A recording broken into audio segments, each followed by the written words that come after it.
Je m'appelle Sophie Moulin, je suis chauffeur routier. J'exerce ce métier, ça fait 3 ans maintenant. Je conduis des camions-citernes. C'est sûr que j'ai eu un parcours très atypique dans le sens où j'ai commencé par un CAP coiffure après une seconde, que j'ai arrêté de suite pour reprendre des études, repasser un bac, refaire une fac de lettres modernes et puis finalement le déclic. Je travaillais dans une usine l'été et puis j'ai vu une femme qui conduisait un camion énorme et là je me suis dit c'est exactement ce que je veux faire, j'adore rouler. Alors le fait d'être une fille, on trouve toujours ça problématique la première année en fait parce qu'on a plein de doutes et qu'on voudrait se faire accepter le mieux possible dans son métier, mais au final le secret c'est de faire son travail comme les autres et on arrive de suite à se faire respecter par ses collègues, par son travail, toujours. Mon travail, ça consiste à très simplement monter dans mon camion qui reste à la maison le matin. Donc je vais charger dans des centrales thermiques très souvent puisque je charge de la cendre dans des centrales à charbon.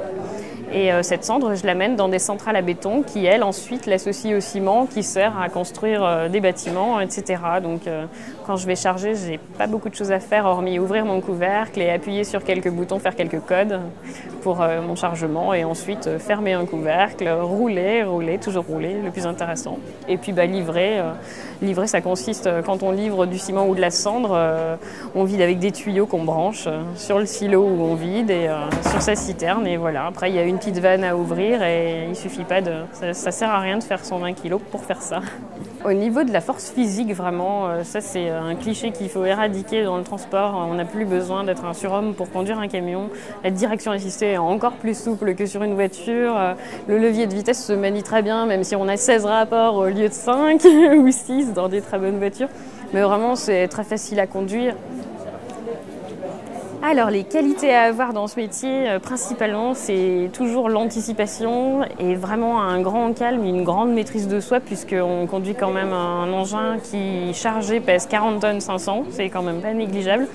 Donc, toujours anticiper ses freinages, bien utiliser ses ralentisseurs, ça c'est de la technique, après on apprend ça en formation. Donc, au niveau relationnel avec les collègues, au début c'est toujours un petit peu délicat parce que chacun se jauge et il se demande un peu ce qu'une fille est venue faire dans leur métier en clair, parce que j'étais la première fille dans mon entreprise et forcément que ça en a surpris plus d'un.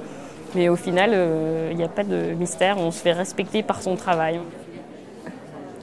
Alors une ambiance masculine, ça peut avoir beaucoup d'avantages, entre autres choses, la franchise entre collègues. Quand on a envie de se dire que quelque chose ne fonctionne pas ou ne va pas, ou que quelqu'un a mal fait quelque chose avant soi, on peut se le dire. En fait, on peut se parler franchement et je trouve que c'est vraiment un super avantage, C'est une ambiance qui me convient en tout cas. Mais je pense qu'il faut avoir un caractère bien trempé quand même pour se faire respecter et pour savoir l'ouvrir quand c'est nécessaire et utile. Il y a aussi un côté commercial dans mon métier puisque j'ai affaire à des clients et à des fournisseurs et que je dois bien présenter, être agréable et poli. Mais ça tombe sous le sens en quelque sorte. Il faut avoir une bonne relation clientèle. Ça peut être également très utile de parler une langue étrangère, l'anglais ou l'espagnol, parce que des fois on va charger en Allemagne. Ça m'arrive fréquemment et parler anglais, ça m'a sauvé la vie plus d'une fois.